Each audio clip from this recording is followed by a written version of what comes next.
Yeah. Turn the lights low. Brain to the cosmos, welcome to the Wish Show. Yeah, welcome to the Wish Show, welcome to the Wish Show. Yes, sir. Hold up. Did you seriously just tell me that the forbidden fruit was basically a psychedelic edible? Not basically, my dude. Exactly. Adam and Eve didn't take a bite of an apple. They hit the first ever cosmic gummy in fruit form and unlocked the universe. Right, because nothing says divine punishment like a bad trip in the garden. Listen, man, the Bible said their eyes were opened. That's word for how people describe DMT trips. And you expect me not to connect those dots? Okay, but why would God put psychedelic plants in paradise? That's like giving a toddler a chainsaw and saying, "Don't touch it, champ." Exactly, dude. What God does that? A divine creator or an Anunnaki lab supervisor watching his experimental humans like, hey, don't eat from that consciousness-altering tree. We're not done formatting your brains yet. So the whole Garden of Eden was an ancient alien research and development facility? Bro, they had one rule. One rule! Don't eat the knowledge fruit. If that's not an NDA, I don't know what is. And the serpent? Whistleblower, my dude. Edward Snakeaden. I hate you. But you know I'm right. God help me. All right, folks, welcome back to The Witch Show, where smart meets stupid and somehow makes sense. My name's Georgie. Me too, dude. Shut up, dude. And I'm thinking out loud so you don't have to. Ladies and gentlemen, this is The Witch Show, from what I think seriously to you. WITS, The Witch Show. Cool story, bro.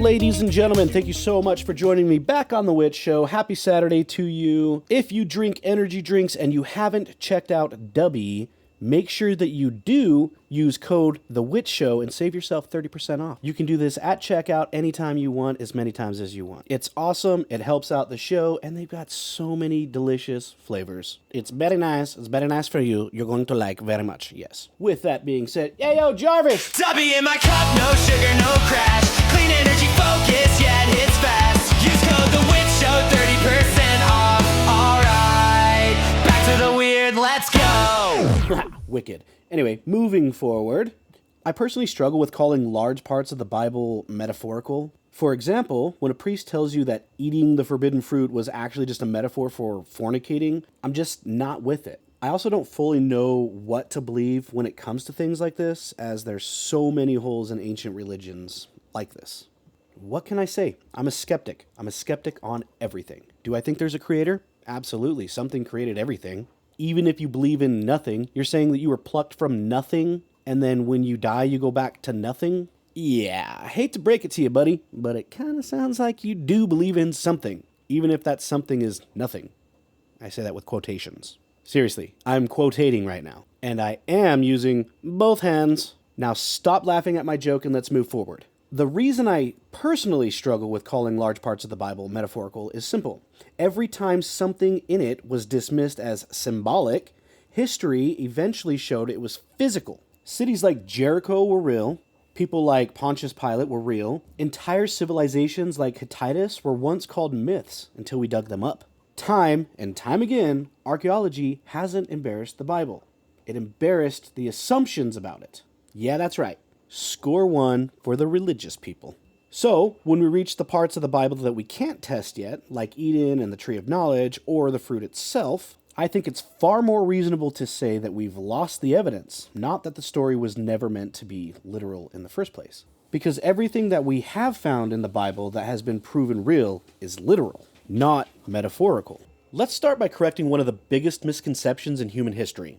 The forbidden fruit was never, at any point in the original text, called an apple. The entire idea is the result of a sloppy medieval translation where the Latin word malus, meaning evil, was confused with malum, meaning apple. So for more than 1,000 years, artists and preachers kept painting apples because the words sounded similar. But that tells us nothing about what the fruit actually was. The original Hebrew word used in Genesis is peri, a word so broad that it could refer to literally any produce item. A berry, a fig, a nut, a seed pod, or even a plant-based substance that no longer exists today. In other words, the fruit wasn't identified because the story wasn't exactly about food. I think it was about the consequences of ingesting something that altered the mind. And here's where the story gets more interesting. Almost every time the Bible has been accused of exaggerating or using metaphor, archaeologists have stepped in and said, well, actually, it was real. The Hittites, once thought to be fictional, turned out to be a vast empire. The Pool of Siloam existed exactly where the text said it was, and the Tel Dan inscriptions confirm the House of David. Even the descriptions of ancient trade routes and water systems line up with geological surveys. Again and again, the Bible surrounding the world has proven literal. So why do people assume this one part is purely symbolic? If the cities were real, the kings are real, and the temples are real, and the wars are real, then why wouldn't the fruit be real too? The question isn't whether the fruit existed. The question is, what kind of fruit causes an immediate, irreversible neurological shift? Because the descriptions in Genesis is not the descriptions of someone biting into a snack. Adam and Eve don't just get smarter, they undergo a full psychological awakening. Their eyes were opened, not gradually, instantly. The gain of self-awareness, moral reasoning, shame, ego, and the ability to perceive themselves as separate from everything else around them. These are the exact neurological phenomena that occur during rapid changes in consciousness. And that kind of shift happens when you introduce certain chemicals to the brain. Chemicals that are found in specific plants and trees. Now, here's where the ancient world lines up perfectly with the story. In the region Eden's myth comes from, Mesopotamia, the cradle of civilization, two psychoactive plants grew naturally side by side. First, the acacia tree, which contains DMT, one of the most powerful vision-inducing compounds ever discovered. And second, the Syrian rue plant, loaded with MAO inhibitors like harmine and harmaline, compounds that allow DMT to become orally active. Alone, neither plant creates a life-changing experience, but consumed together, they create the exact biochemical reaction found in ayahuasca, the Amazonian vine of souls. And here's the crazy part. People who take ayahuasca describe the onset the same way Genesis does. I felt my eyes open. I saw myself. I understand things I never understood before. Everything became clear. These aren't metaphors. These are shared human neurological effects. Different cultures across different eras describing the same internal event. It's also worth pointing out that the ancient people didn't have the same fear of plants that we do today. They experimented with everything. They brewed things, smoked things, chewed things, fermented things. If there was a plant that offered knowledge, they would have found it. And even more compelling, certain species of acacia produced a reddish sap that early civilizations literally called the blood of the gods. It was used in rituals, sacrifices, and vision rites long before Genesis was written. Suddenly, the concept of forbidden, sacred, dangerous fruit at the center of a divine garden makes a lot more sense. The fruit didn't represent sin, it represented a biochemical shortcut to consciousness that humanity wasn't ready for. So when Adam and Eve eat this fruit, the story reads nothing like a moral fable and everything like a sudden neurological evolution. Shame appears because ego appears. Fear appears because self-preservation appears. Separation appears because the sense of unity dissolves. Their entire perception of reality shifts in one moment. This wasn't just eating something they weren't supposed to eat. This was human consciousness being unlocked early.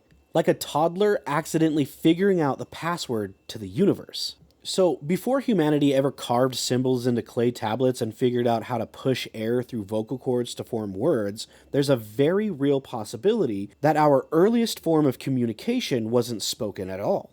It was felt. It was shared. It was instinctive.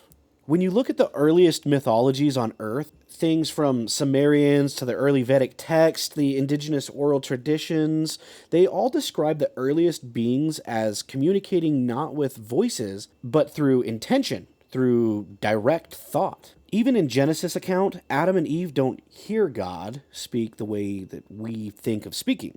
They perceive him, they walk with him, they understand him without a language barrier, which suggests something even closer to the broadcast of a thought rather than an audible sound. And if this sounds like a stretch, it's worth noting that the number one detail people report in modern alien encounters is telepathy. Not aliens speaking English, not aliens mumbling alien symbols, just quiet, direct, in-your-head communication. The exact same form described in humanity's oldest stories. Now imagine early humans before the forbidden fruit. No shame, no ego, no fear, no sense of separation. The existence in a state of pure unity, if you will, where the human mind isn't locked like a box, but shared like a field. In that type of consciousness, telepathy isn't just possible, it's the default. Telepathy only becomes complicated when you introduce ego, because ego creates boundaries. Me versus you, inside versus outside, private versus public. The moment Adam and Eve eat the fruit and their eyes are opened, everything changes. The first emotion they feel is shame, a uniquely ego-driven emotion that requires self-awareness. Suddenly, there's a me that needs to hide, and a me that feels exposed, and a me that no longer wants every thought broadcast to the universe. And the next thing that happens, they hide from God. That's not something beings in a telepathic state would ever do. Hiding only makes sense when the mind becomes separate. When thoughts are no longer shared, when fear enters the picture, and when consciousness transitions from unity to individuality. Neuroscience backs this up in a strange way. During certain psychedelic experiences, people described a telepathic-like communication, an overwhelming sense of unity, and the dissolving of the boundaries that separated one mind from another. But during ego formation, especially sudden overwhelming ego formation, the opposite happens. The brain creates a sharp divide between self and other. The fruit didn't just give Adam and Eve knowledge, it may have literally shifted the architecture of their entire consciousness. And that shift destroyed whatever telepathic operating system they originally ran on. They didn't fall from grace, they fell from connection. The garden wasn't paradise because of the scenery, it was paradise because the minds within it were linked, transparent, and unbroken by fear. And what's wild is that traces of this telepathic system still show up in modern life, almost like glitches in old software. Twins reporting shared emotions, mothers sensing danger before it happens, people knowing who's calling right before the phone rings. Entire groups of animals moving as one with, no vocal communication. Even paranormal encounters, and yes, alien encounters, continue to describe communication through thought.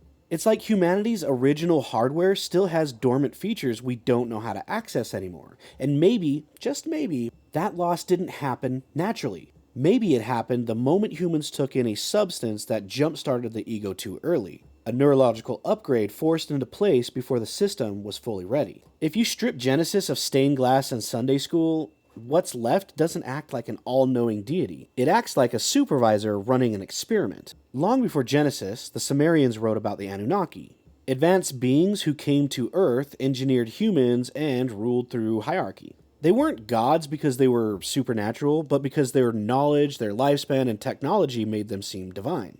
Read Genesis through that lens, and it stops feeling like a myth and starts feeling like an ancient encounter. Let us make man in our image. That line alone implies a group, not a singular god. Elohim is plural. This mirrors the Anunnaki pantheon, especially Enlil, their strict leader who feared humans becoming too independent. In Sumerian texts, Enlil limits human knowledge, enforces obedience, and even tries to wipe out humanity when they grow too aware. That's not a loving god. It's a controller guarding authority. Genesis reflects the same behavior. God walks physically in the garden. He forbids the tree of knowledge because humans would become like one of us. When they eat it, he doesn't destroy them. He removes them from the controlled environment. Eden wasn't punishment, it was a containment. Even the serpent isn't Satan. It's never called evil, just crafty. In Sumerian lore, Enki, Enlil's brother, was the scientist who wanted humans enlightened, even if it broke protocol. The serpent fits the role, the one who wanted humanity awake, not obedient. Seen this way, Eden isn't a moral test, it's a project breach. Knowledge wasn't gained too soon, control was lost, and humanity wasn't fallen. We were upgraded. If early humans operated with a shared telepathic consciousness, then eating the fruit marks the moment the system collapsed. And that raises a key question. Why would a creator allow humanity to shift from unified, transparent, and obedient to self-aware, fearful, and capable of deception? Through the Anunnaki lens, the answer is simple. A telepathic species can't be controlled. Open minds means no secret, no hierarchy, no manipulation. A leader like Enlil, who wanted humans engineered for labor and obedience, couldn't rule beings who sensed intentions instantly and saw through authority. Before the fruit, humanity may have functioned as a collective. Orders felt internal, shared, and unquestioned. Telepathy isn't just communication, it's alignment and compliance without force. But once the fruit is eaten, everything fractures. Shame, fear, ego, and privacy appear. Individuals' identity replaced collective consciousness. Human beings questioning, hiding, and wondering why they exist. In neurological terms, the fruit could represent a sudden activation of ego consciousness, possibly triggered by a psychedelic-like event that severed a shared mental network. The result wasn't just knowledge, it was isolation. Each human became mentally alone for the first time. And from a control standpoint, that change was ideal. Individual minds are easier to manage. Fear replaces understanding, language replaces direct thought, hierarchy becomes possible. The old operating system is forgotten. Yet traces remain. Shared dreams, maternal intuition, twins sensing each other, the feeling of being watched. These may be the remnants of a lost unified consciousness. Seen this way, Eden isn't a story of sin. It's a record of a deliberate downgrade, because humanity was too powerful when we were connected. If the forbidden fruit shattered humanity's original unified consciousness, psychedelics may be the only thing that still lets us glimpse it. A temporary reboot of the system we were never meant to access again. Across every ancient culture, psychoactive plants weren't used for recreation, but as a sacred tool for healing, communication, and contact with something beyond ordinary reality. And no matter the culture, ayahuasca, mushrooms, peyote, iboga, the experiences were strikingly similar. Ego dissolution, unity with all life, and encounters with non-physical intelligences. That state mirrors life before the fall. No ego, no shame, no separation, walking with the gods through shared awareness, not spoken words. Psychedelics appear to quiet the brain's ego center, allowing the mind to experience interconnected consciousness again. When people say a deep trip feels like coming home, it may be because they're touching that lost Edenic state. Brain scans support this idea. Psychedelics deactivate the default mode network, the systems that maintains personal identity, causing the brain to operate in open, interconnected patterns. While telepathy isn't scientifically proven yet, we are getting pretty close, or at least Kai Dickens is with telepathy tapes. If you haven't checked that out, it's definitely worth a listen. But people across cultures report shared thoughts, emotional syncing, and wordless communications during ceremonies, suggesting a dormant channel briefly reopening. Ancient cultures called these plants gifts from the gods, tools for forbidden knowledge and reconnection. If the Anunnaki guided early humanity, these plants may have been the sacred technologies, biological gateways into higher awareness. The fruit may not have been forbidden because knowledge was evil, but because humanity wasn't ready. Seen this way, psychedelics aren't modern vices, they're ancient keys that still fit a lock we once had, keys that remind us what consciousness felt like before the fall. So, was Eden a test or a controlled experiment? When you piece it together, the forbidden knowledge, giving fruit, the sudden surge of self-awareness, the loss of humanity's unified consciousness, and direct communications with the creators, Eden stops looking like a moral fable and starts resembling a controlled experiment. It wasn't a leisure paradise, it was a monitored environment designed to keep early humans stable, obedient, and predictable, free from ego, fear, and competition, until they accessed something that wasn't part of the plan. If the fruit acted as a consciousness accelerator, then Adam and Eve skipped developmental stages, like giving unfinished AI full autonomy. Their minds evolved faster than the system could handle. Ego appeared, shame and fear followed, individual identity replaced harmony. The experiment destabilized. This fits the Anunnaki framework, and Lil wanted humanity structured and manageable. Enki, the scientist, repeatedly pushed to elevate humans beyond their limits. Eden may have been a testing chamber, and the serpent a symbol of the faction that wanted humanity awakened. The sin wasn't disobedience, it was an unauthorized evolutionary leap. And God's response makes sense. No destruction, no reset, just removal. Once the subject became self-aware and uncontrollable, they couldn't remain in the system. The expulsion wasn't wrath, it was protocol. Eden closed because humanity outgrew it. So maybe we didn't fall, we advanced too early. Eden wasn't lost in punishment, it was retired after serving its purpose. The real world didn't begin because we were banished, it began because we became more than we were designed to be. Which leaves the real question. Did humanity ruin the experiment, or did we complete it? So here we are, standing at the edge of the story we thought we knew. A story billions of people grew up believing, repeating, defending, a story that has shaped cultures, religions, governments, and entire civilizations. The story of a garden, a fruit, a serpent, and a fall. But what if the fall wasn't a fall at all? What if the greatest mistake humanity ever made was actually the moment we became human in the first place? Think about it. Everything that defines us, curiosity, rebellion, creativity, awareness, choices, all of it emerges at one moment. A moment triggered not by sin, but by knowledge. A moment that shattered the walls of a controlled world and thrust us into the universe full of danger, wonder, possibility, and growth. We weren't pushed out of paradise because we were broken. We were pushed out because paradise couldn't contain what we were becoming. Humanity has been trying to understand its purpose ever since. Why we're here, who made us, what we're evolving toward.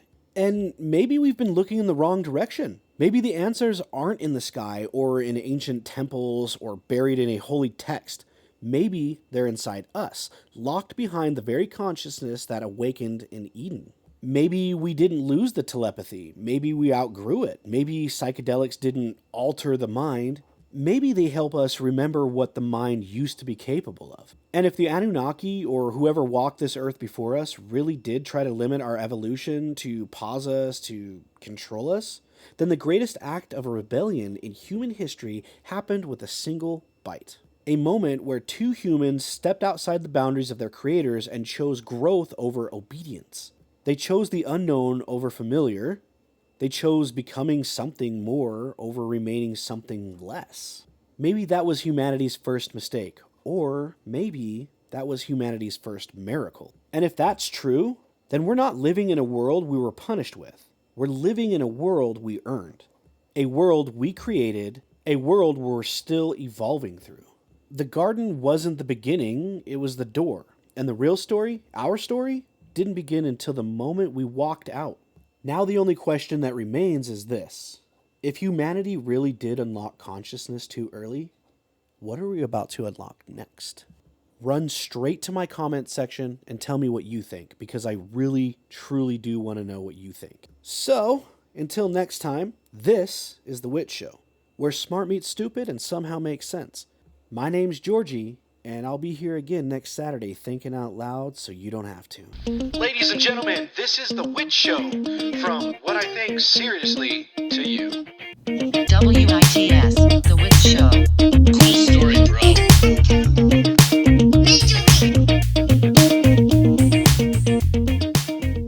Well, that was uplifting in a we escaped an alien petting zoo kind of way. Bro, we didn't escape, we ascended. We're like cosmic jailbreakers with anxiety. Yeah, divine enlightenment with panic attacks, taxes, and stubbed toes. Listen, dude, if eating the forbidden fruit gave us ego, free will, and consciousness, then the least we could do is make a podcast about it. Right. I'm sure Enlil is listening right now like, oh, great. They've discovered microphones. Let him listen, dude. At this point, we're too evolved for that, dude. We got Spotify, we got TikTok, we got W energy drink codes, bro. Seriously, dude, use code TheWitchShow at checkout for 30% off. What's he got, dude? A freaking garden with one rule? Ha! Amateur hour. Okay. Before you start a multi-dimensional war with our ancient landlords, let's roll out of here. Fine, dude. But if the Anunnaki show up at your house tonight, I'm pretending I don't know you. You do that every time I text you after 9 p.m. Exactly, dude. Practice makes perfect. All right, folks. Thanks for diving into the deep end with us today. Strap in, stay curious, and remember, whatever you do, don't eat anything glowing in the garden. Dude, let me do it. No, dude, get out of here. You know what? Fine. I don't even care, dude. Eat the freaking glowing stuff in the garden. I'm not your dad. Freaking matter of fact, dude, I'm going to go find some forbidden fruit and eat it right now. Oh my god, dude. You know what? Jarvis, roll the music before he gets us smited or something. Bro, don't touch that fruit. Too late. It smelled like forbidden knowledge, dude. Now we have consciousness. Is that bad? Roll the song before God, not insane.